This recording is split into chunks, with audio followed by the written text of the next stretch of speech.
Você tem acesso ao esboço da mensagem, aí no boletim, se você recebeu, tem o esboço da mensagem, também no aplicativo da igreja, no site, para você acompanhar. Nós estamos começando uma série de mensagens, esculpidos para um propósito, é por isso que tem essa decoração aqui. O povo da decoração, criativo como sempre, eles criaram uma bancada de carpintaria. A ideia é que nós vamos estar sendo esculpidos pelo Senhor com um propósito muito claro: sermos mais semelhantes a Cristo. E nós vamos fazer isso permitindo que Deus fale conosco através das parábolas que Jesus contou. Jesus contou cerca de 32 parábolas dos evangelhos. Na realidade, o que são as parábolas? São histórias que Jesus usava da vida cotidiana para que as pessoas entendessem verdades profundas e assim pudessem, como discípulos, aplicar aquilo à sua vida. Histórias faz parte da vida humana. Quem não tem uma memória aquecida no coração, lembrando ou da mãe, ou do pai, ou da avó, alguém que sentava com você, abria um livro de história e contava histórias, e aquela criança fica sentada ali, prestando atenção naquela história.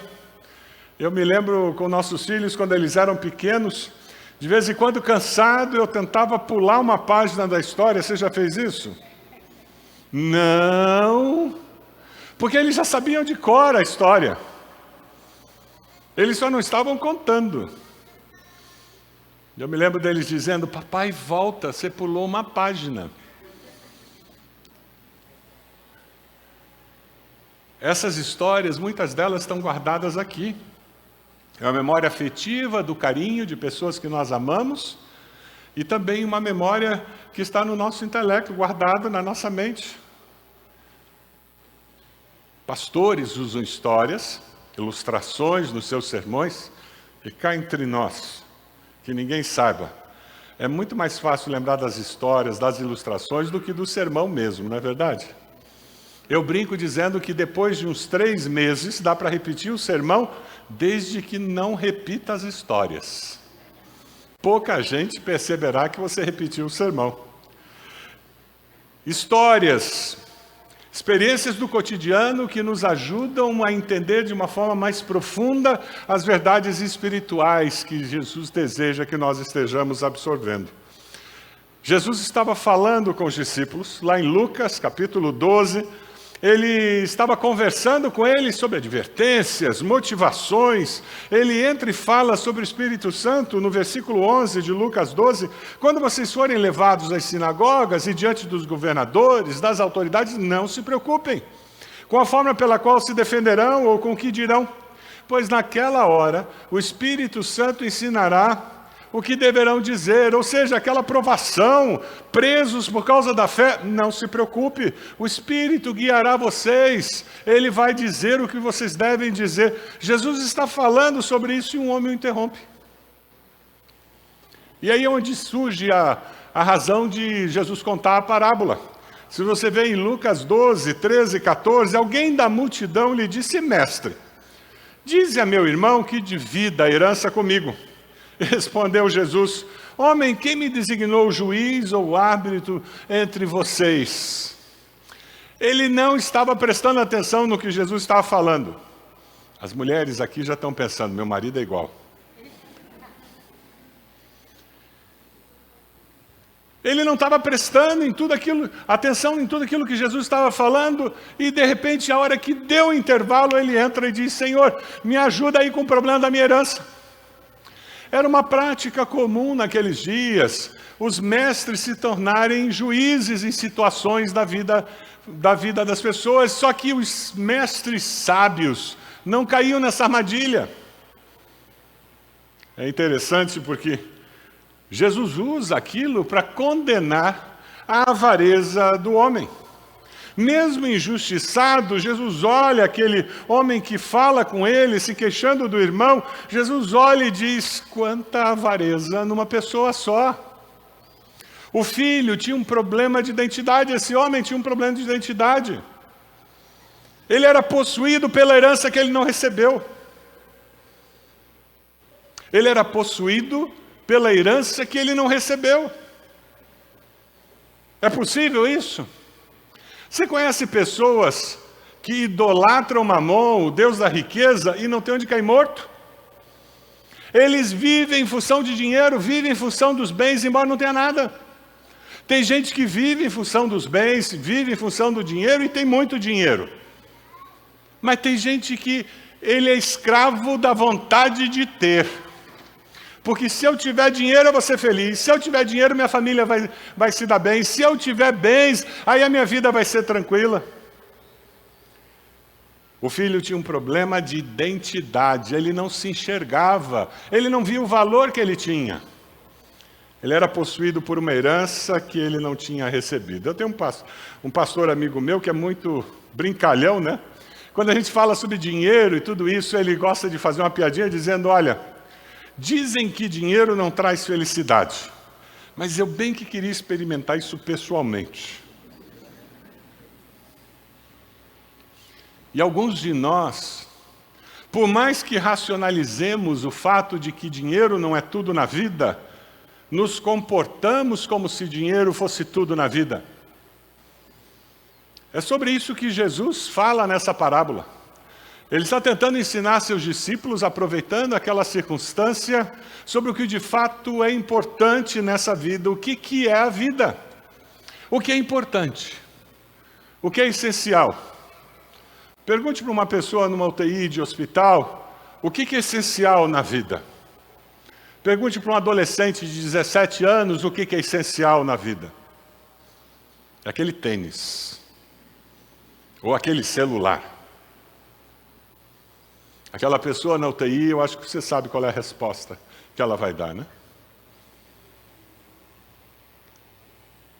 Pergunte para filhos de um casamento desfeito o que é essencial na vida.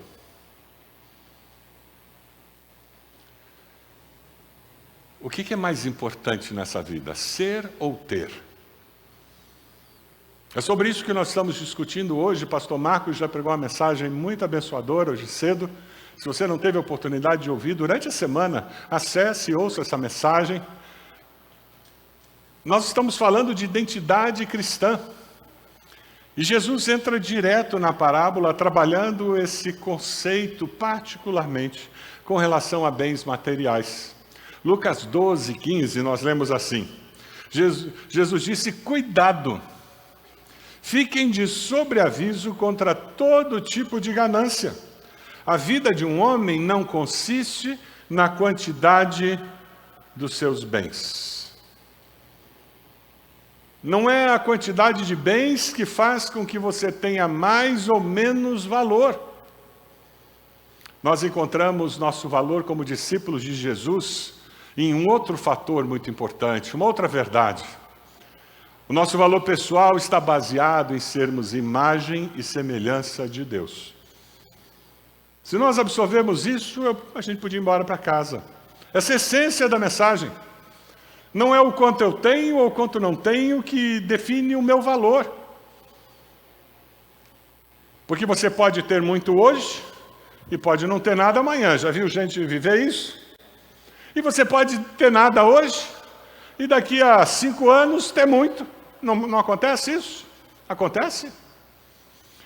Mas essa variação de bens, propriedade, dinheiro, não muda quem a pessoa é. O valor está em nós sermos filhos do Deus vivo, o Criador dos céus e da terra, e temos sido criados à sua imagem e semelhança, a coroa da criação. É por isso que é difícil ler a Bíblia e concordar com pena de morte. Quem deu a vida foi Deus, e deu a vida como imagem e semelhança dele. Quem sou eu para tirar a vida de alguém? Só Deus pode tirar a vida de alguém. Você vê o próximo como alguém criado à imagem e semelhança de Deus? Aquele carrinheiro que está atrapalhando o trânsito e você está querendo buzinar para ele ir mais para o lado? Já sentiu vontade de fazer isso?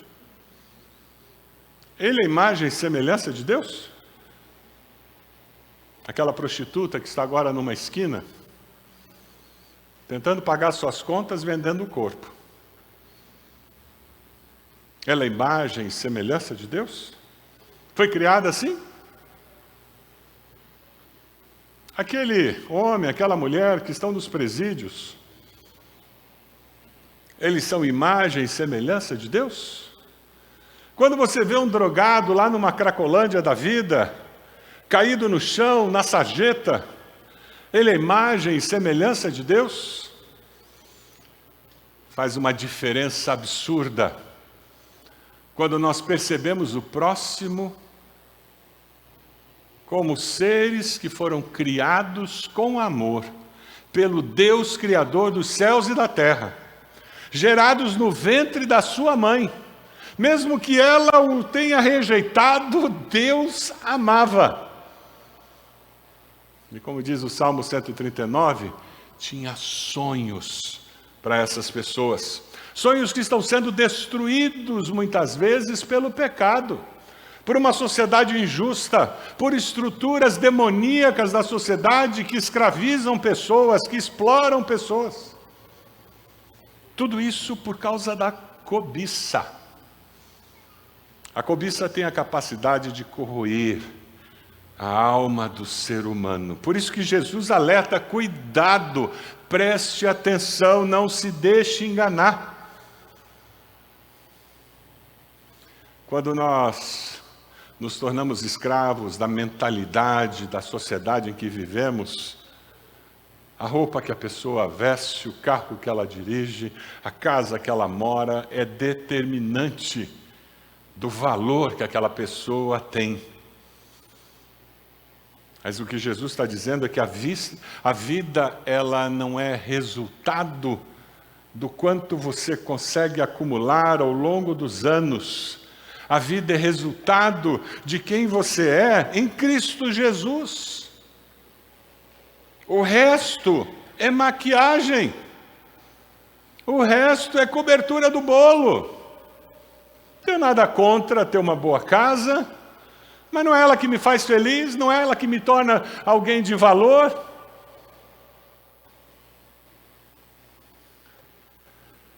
A cobiça destrói o caráter da pessoa. A verdadeira vida se constrói com coisas que o dinheiro não pode comprar e que a ausência do dinheiro não pode destruir. Deixa o slide parado um pouquinho. Isso aí tem que penetrar. Olha um pouquinho para essa tela. A verdadeira vida, ela é construída com coisas que o dinheiro não pode comprar. Relacionamentos significativos, amor, altruísmo, bondade, benignidade, paciência. Está lembrando de alguma coisa? Fruto do Espírito. A verdadeira vida é construída com isso. E a ausência de dinheiro não destrói. Porque eu posso ter tudo isso com dinheiro ou sem dinheiro. Algumas lições dessa parábola, que são muito preciosas, devem ficar no nosso coração. A primeira delas é que crescimento material pode ser bênção de Deus. Não existe virtude em ser pobre e nem maldição em ser rico. Dinheiro é amoral. Nós é que definimos se aquela nota de R$100 vai ajudar a pagar um remédio ou se ela vai comprar uma droga. Nós é que damos o valor moral para o dinheiro. Crescimento material pode ser bênção de Deus, mas cuidado. Meu crescimento material pode não vir de Deus. Abra o olho. Jesus fala ali no Lucas 12, 16, 18, começa a parábola dizendo: a terra de certo homem rico produziu muito. Ele pensou consigo mesmo: o que vou fazer? Não tenho onde armazenar a minha colheita. Naqueles dias, na mente do judeu que ouvia essa parábola, ainda permanecia aquela mesma mentalidade que você encontra nos amigos de Jó, quando você lê o livro de Jó. Eles diziam: Jó, você perdeu todos os bens, você perdeu todo o teu dinheiro, você fez alguma coisa errada com Deus. Porque quem tem dinheiro, quem prospera, é que está sendo aprovado por Deus. Jesus está confrontando as pessoas com esse raciocínio e ele está dizendo que a vida é mais do que isso. E de fato, o que nós recebemos como discípulos de Jesus é porque pela misericórdia de Deus Ele permite. Se você vê Deuteronômio 8, 17, 18, isso é texto para ter sublinhado, para ter destacado na nossa Bíblia. Não digam, pois, em seu coração a minha capacidade e a força das minhas mãos ajuntaram para mim toda essa riqueza. Para. O que você tem de bens? Não foi a força das suas mãos. Não foi a sua capacidade. É isso que o texto está dizendo. Mas lembrem-se do Senhor, o seu Deus, pois é Ele que lhes dá a capacidade de produzir riqueza. Ou seja, Deus nos dá a capacidade de produzir riqueza. Isso é bom. Desde que eu faça isso na dependência de Deus e reconhecendo que o que eu tenho veio de Deus, é presente de Deus, sou mordomo de tudo isso. Você tem reconhecido que Deus é a fonte da sua capacidade, das oportunidades que você tem? Deus é o dono e tem concedido que você receba esse dinheiro, esses bens, acumule essas propriedades. Você tem reconhecido que o que você tem e é fruto da bondade e da misericórdia de Deus? É importantíssimo isso. Agora abre o olho. Que isso não seja fruto da ganância. Sabe por quê? Os bens, o dinheiro, as propriedades que você acumula como resultado da ganância, não vem de Deus, vem do inimigo. O diabo também faz alguém prosperar. Eu conheci um executivo que tinha uma condição financeira muito boa. Sabe aquele cara que anda de helicóptero? Que tem casa de campo, casa de praia, que tem iate. Era nesse nível, cara. Ele era espírita e fazia cirurgias espirituais. Ele, na sessão, ele ia lá no hospital e fazia cirurgia espiritual na pessoa. Ele cometeu uma bobagem. Na hora do almoço, ele começou a ir numa igreja. O evangelho entrou no coração dele. No dia que ele se converteu, a entidade avisou a esposa dele e ela ligou para ele: o que está acontecendo com você? Eu conheci esse casal quando eles tinham perdido tudo. Sabe o que é perder tudo? Eles andavam num carro emprestado e eles moravam numa casa de favor. Ele estava no processo de reconstruir a sua vida, agora com a bênção de Deus. Ele tinha prosperado, mas essa prosperidade não era de Deus. Você quer prosperar sem ser de Deus? É por isso que tem gente que prospera e para de vir ao culto, porque agora eu tenho que ir para minha casa de praia todo fim de semana. Tem gente que prospera e não tem mais tempo para nada. Conhece? Essa prosperidade não é de Deus. Cuidado. A nossa sociedade tem pessoas que vendem a alma para o diabo, muitas vezes sem saber, para conseguir ser promovidos, comprometendo valores, vendendo sua ética, para conseguir uma promoção na empresa, ou para quem sabe, fazer aquele negócio levando vantagem. Deus tem senso de humor, você acredita nisso? Eu creio que isso é parte da nossa imagem e semelhança com Deus. Eu nunca vi uma vaca contando piada, você já viu? O ser humano tem essa capacidade. Sabe aquela entrada que a gente tem ali? Talvez você tenha chegado há pouco tempo na EBB e não conhece a história. Aquilo era um terreno, era um ferro velho. Nossa igreja tentou comprar. Fomos 2 vezes a São Paulo. A segunda vez para fechar o negócio. Seria ótimo, nos daria uma entrada para a linha verde direto, todo esse processo.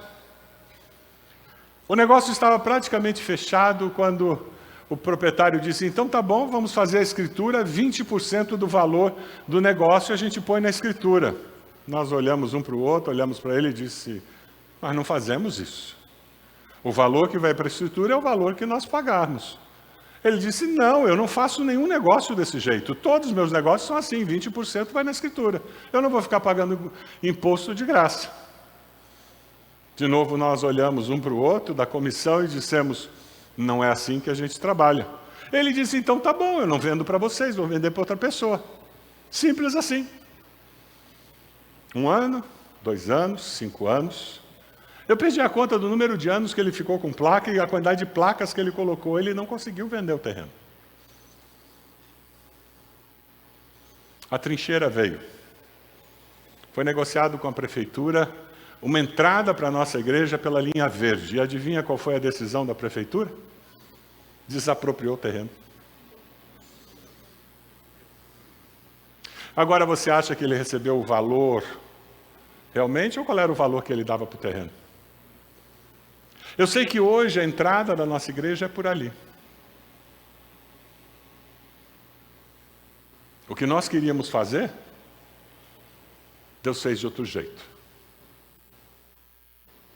Não venda a sua alma para o diabo, para conseguir fazer um negócio, levar vantagem, ser promovido na sua empresa, fazer com que a sua empresa consiga fazer uma compra, uma venda significativa. Não faça isso. Uma outra lição dessa parábola está nos versículos 18 e 21. Crescimento material pode enriquecer o coração. Alguém pode prosperar financeiramente e se tornar uma pessoa mais bonita. Não porque tem mais maquiagem ou faz plástica, isso não. Se torna mais bonita por dentro, se torna uma pessoa mais generosa, uma pessoa que abençoa quem está próximo dela. Mas cuidado, o meu crescimento material pode empobrecer o meu coração. Você já viu pessoas que melhoraram um pouco? Não gostam nem de contar de que bairro eles vieram. Já ouviu isso? Tem vergonha de levar alguém na casa do pai e da mãe porque a casa é muito simples. Ou tem vergonha do pai e da mãe porque são pessoas sem muita instrução. Cuidado, prosperar pode fazer mal para você, empobrecer seu coração. Não é esse o desejo de Deus. O desejo de Deus é que você prospere, sim, mas que isso faça você prosperar como indivíduo. O ser é mais importante que o ter, amém? Esse é o desejo do coração. O erro é tornar-se rico sem se tornar rico para com Deus. Lucas 12, 18, Jesus disse, olha lá, o homem falou isso, já sei o que vou fazer, vou derrubar meus celeiros, construir outros maiores e ali guardarei toda a minha safra e todos os meus bens. Ele se tornou uma pessoa melhor ou ele simplesmente demonstrou toda a sua arrogância e egoísmo? Ele não perguntou assim, Deus, o que eu faço com esse progresso financeiro? Por que o Senhor está fazendo a minha empresa crescer tanto? Deus, por que o Senhor me deu essa promoção agora? Por que o Senhor abriu essa porta de emprego em que eu vou receber um salário maior? Por que uma colheita tão boa? Ele não perguntou isso para Deus. Ele era feio por dentro. Você faz esse tipo de pergunta para Deus quando um dinheiro extra chega na sua mão? Quando uma oportunidade extra aparece? Deus, o que o Senhor tem em mente? O progresso econômico revelou o verdadeiro estado da alma daquele homem. Ganancioso, egoísta, longe de Deus e dos seus valores, indiferente ao próximo. Quando você vê a dificuldade que os filhos tiveram na divisão da herança, você percebe como aquele homem tinha criado os filhos. Eles aprenderam com o pai que o valor estava em possuir mais. Por isso que um quis ficar com tudo e o outro queria mais, porque o meu valor está em ter mais. Do que o meu pai deixou, eu quero ter o máximo que eu posso ter. O que você tem ensinado aos seus filhos sobre mordomia cristã? Sobre como lidar com o dinheiro? Seus filhos sabem que você é dizimista? Eles precisam saber. Quem sabe você faz uma transferência bancária na frente deles, ou eles mesmos fazem, que eles conseguem fazer isso melhor do que a gente. Deixa eles fazerem a transferência bancária. E você diz, isso aqui é o meu dízimo, que eu entrego para sustento da obra de Deus, é reconhecimento de que tudo que nós temos foi Deus quem deu. Está vendo esse missionário? Nós estamos mandando oferta todo mês para ele. Sabe, nós vamos sair e vamos comprar uma cesta básica, porque nós queremos ajudar aquela família. Você tem ensinado seus filhos sobre isso? Olha, esse dinheiro, o papai recebeu uma promoção, mamãe ganhou um dinheiro extra no trabalho, vamos orar pedindo que Deus nos oriente. Seus filhos precisam ver vocês fazendo isso em casa. Aquele homem, ele treinou seus filhos, que o importante era ter mais. Em Lucas 12, 21, Jesus diz, isso é o que acontece com aqueles que juntam riquezas para si mesmos, mas não são ricos diante de Deus. Jesus falou sobre esse mesmo conceito lá em Mateus 6, 20, 21, quando ele diz, não acumulem para vocês tesouros nos céus, onde a traça, a ferrugem não destrói, e onde os ladrões não roubam nem furtam. Pois onde estiver o seu tesouro, ali também estará o seu. É por isso que nós temos que ensinar nossos filhos sobre a riqueza verdadeira. A riqueza verdadeira é possuir bens ao invés de ser possuído por eles. O dinheiro é um ótimo servo, mas ele é um péssimo senhor. Não deixe dinheiro mandar na sua vida. E decidir se você vai estar feliz ou não, ansioso ou não. A riqueza verdadeira é possuir os bens, sabendo que eles pertencem a Deus. A escritura do seu apartamento, da sua casa, pode estar no seu nome, mas aquilo não é seu, não se iluda. Aquilo pertence a Deus. O título de propriedade daquele veículo pode estar no seu nome, mas não se iluda. Ele pertence a Deus, foi Deus quem deu. Quando Deus der um carro novo para você, isso nós sempre fizemos lá em casa, põe a família dentro do carro, conversem sobre aquele cheirinho de carro novo. Um amigo meu costuma dizer que a melhor marca de carro é 0 quilômetro. Mesmo que seja um carro usado. E nós já fizemos isso várias vezes com um carro que não tinha cheiro de novo. Reunimos a família, quando os filhos eram pequenos, quando eles eram adolescentes, quando eram jovens, todo mundo lá dentro. Vamos comentar como é que está bom ter esse carro. E nós fazíamos um momento de gratidão a Deus, consagrando. Você comprou uma casa nova, faça um culto lá, por favor, consagrando aquela casa ao Senhor. Chame seu pequeno grupo, faça um culto de consagração, de gratidão a Deus. Nossos filhos precisam ver essas coisas. E nós precisamos reafirmar esses valores para não cairmos nas armadilhas do mundo. Lá em Mateus, no Sermão do Monte, Jesus nos exorta dizendo, põe em primeiro lugar na sua vida o reino de Deus e aquilo que Deus quer, Ele lhes dará todas essas coisas. Por isso não fiquem preocupados com o dia de amanhã, pois o dia de amanhã trará suas próprias preocupações. Para cada dia bastam as suas próprias dificuldades. Crescimento material é para abençoar o próximo. Meus filhos, minha esposa, meu esposo, minha família, meus irmãos em Cristo, para influenciar a sociedade. Aquele homem disse, eu tenho grande quantidade de bens armazenados para muitos anos. Descanse, coma, beba e alegre-se. Pronto. Que contraste com Zaqueu. Zaqueu encontra Jesus, o que ele diz? Senhor, eu vou dar metade do que eu tenho para os pobres, eu vou restaurar tudo que eu fraudei as pessoas e eu vou tocar minha vida. Quando o dinheiro é senhor, é difícil viver a vida cristã. Descanse, coma, beba e alegre-se. Hedonismo humanista faz com que você seja o centro da vida. Eu não tenho tempo para mais nada. O pecado daquele homem é que ele vivia em função dele mesmo. Agora, descansa, come, beba e alegre-se. Por isso os filhos não estavam preparados para dividir a herança. Eles não aprenderam com o pai sobre a importância de repartir. O pai era possuído pelos bens e os filhos eram possuídos pela herança.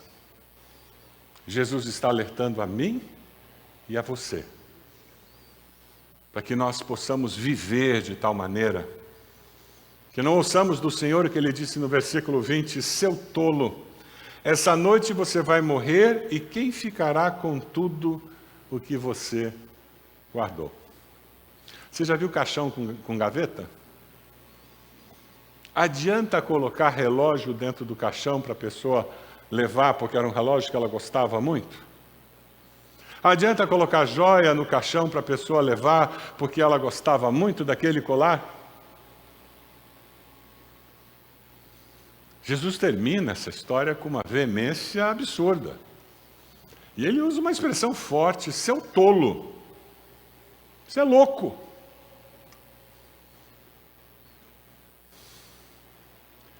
Deus sempre terá a última palavra na nossa existência. É por isso que é sábio viver na dependência dele.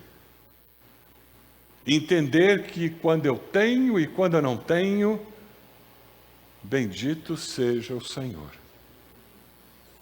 É saber que quando eu tenho, o Senhor deseja que de alguma forma eu impacte a minha família, eu prepare para o futuro da minha família, eu abençoe o reino. Existe um propósito para receber, porque eu dependo do Senhor. Por quê? Porque um dia, eu e você, eu não sei quando, olha no canto de olho para a pessoa do lado para ela não perceber. Será que ela vai antes de você? Mas uma certeza eu tenho, todos nós um dia iremos. Não é verdade? Por isso que a Bíblia diz, prepara-te para te encontrares com teu Deus. Você é rico diante de Deus? Você pode abaixar sua cabeça? Você é rico diante de Deus? O dinheiro que você tem controla a sua vida? O dinheiro que você não tem controla a sua vida? Você tem usado a sua posição para influenciar, para abençoar a vida das pessoas ao redor? Usado a sua empresa? Quem sabe isso vai definir e repartir lucro. Ah, pastor, eu queria ter lucro. Mas Deus quer que você tenha lucro. Desde que não seja para usar só em você. Só para você. Quem sabe você vai assumir um compromisso e que a sua empresa vai ter um percentual que vai ser dedicado ao reino. Quem sabe você não tem sido dizimista e Deus está convencendo você, eu não posso deixar que o dinheiro mande em mim. Eu tiro primeiro o dízimo e depois eu vejo Deus agir na minha vida financeira. É pela fé que você contribui.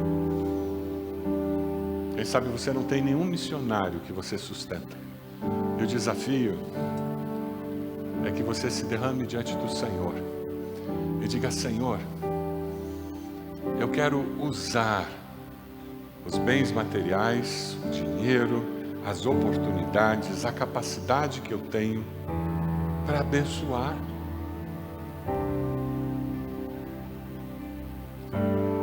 Senhor, a minha identidade não está no que eu tenho ou que não tenho, mas eu tenho valor porque eu sou imagem e semelhança do Criador do universo. tempo de consagração ao Senhor. Você que está se consagrando ao Senhor nessa noite, coloque-se de joelhos, mais uma vez no seu lugar, com esse gesto dizendo: eu vou arrumar isso na minha vida. Eu sei que Deus precisa trabalhar no meu coração com relação a isso. Quem sabe a ganância que tem tomado conta do teu coração. Quem sabe a murmuração porque eu não tenho o que eu acho que eu deveria ter, Deus. Eu acho que eu mereço mais. Não seja ingrato no tempo do pouco, para que Deus possa colocar você sobre muito. O que Deus falou no seu coração? Diga para Ele qual a sua decisão agora. Diga assim: Deus, eu quero ser rico diante do Senhor.